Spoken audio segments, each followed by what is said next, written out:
Hello my dear friends, എല്ലാവരും സുഖമായിട്ടിരിക്കുന്നോ? ഞാൻ നിങ്ങളുടെ മുന്നിൽ വന്നേക്കുന്നത് ഒരു റെസിപ്പി ഷെയർ ചെയ്യാൻ വേണ്ടിയാണ്. അതെന്താണെന്ന് വെച്ചാൽ സിമ്പിളായ റെസിപ്പിയാണ്. ചിലപ്പോൾ നിങ്ങൾക്കൊക്കെ അറിയായിരിക്കും.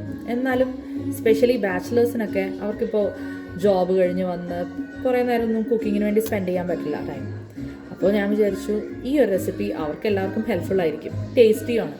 നമുക്കെല്ലാവർക്കും ഈസി ആയിട്ട് സോസേജ് അവൈലബിൾ ആണ്. ഇവിടെ സൂപ്പർ സ്റ്റോറിൽ എവിടെ വേണമെങ്കിലും നമുക്ക് സോസേജ് കിട്ടും. ഒരു സോസേജ് എടുത്തിട്ട് ആദ്യം അത്, അല്ലെങ്കിൽ ഹോട്ട് ഡോഗ് ആയാലും മതി, ഹോട്ട് ഡോഗാണ് കുറച്ചുകൂടെ നല്ലത്. ഹോട്ട് ഡോഗ് നമ്മൾ ആദ്യം ബോയിൽ ചെയ്ത് ഒരു നന്നായിട്ട് തിളച്ച് പൊങ്ങുന്ന വരെ, നന്നായി തിള വന്ന് കഴിയുമ്പോഴേക്കും അത് കുക്ക്ഡ് ആവും. അത് കഴിഞ്ഞിട്ട് അത് ചെറിയ സർക്കിളായിട്ട് തിന്നായിട്ട് ചോപ്പ് ചെയ്യുക.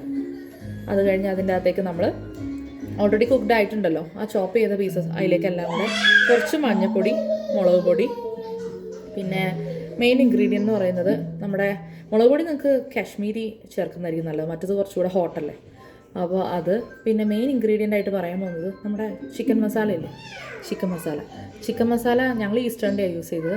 ചിക്കൻ മസാല ആഡ് ചെയ്യുക കുറച്ച്, എന്നിട്ട് അതെല്ലാം കൂടെ നന്നായി പുരട്ടി വെച്ച് ഉപ്പ് പിന്നെ കുറച്ച് ആഡ് ചെയ്താൽ മതി, കാരണം ഓൾറെഡി സോസേജ് ഹോട്ട് ഡോഗിലൊക്കെ ഉപ്പുണ്ടാവും. അപ്പോൾ വളരെ കുറച്ച് ആഡ് ചെയ്താൽ മതി. എന്നിട്ട് നോക്കി അതെല്ലാം മാരിനേറ്റ് ചെയ്ത് ഒരു 5-10 മിനിറ്റ്സ് വെക്കുക. അത് കഴിഞ്ഞ് നമ്മളൊരു പാൻ എടുത്തിട്ട് അതിൽ നമ്മുടെ സൺഫ്ലവർ ഓയിലോ any kind of vegetable oil ചേർക്കുക. എന്നിട്ട് അതിലോട്ട് ഇത് ആഡ് ചെയ്തിട്ട് അതിങ്ങനെ നമ്മൾ ഫിഷൊക്കെ ഫ്രൈ ചെയ്യുന്ന പോലെ വറുത്തെടുക്കണം എന്നില്ല, ജസ്റ്റ് ഒന്ന് സോട്ടേ ചെയ്യുക.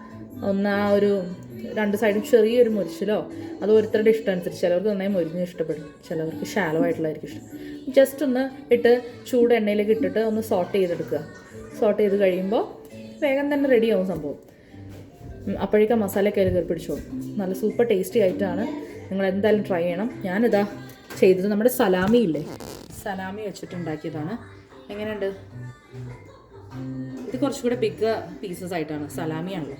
നല്ല ടേസ്റ്റിയാണ്, വേറൊരു പരിപാടിയില്ല. ഇത്രയേ ഉള്ളൂ കാര്യം. ഈ പറഞ്ഞ റെസിപ്പി സിമ്പിൾ ആൻഡ് ടേസ്റ്റിയുമാണ്.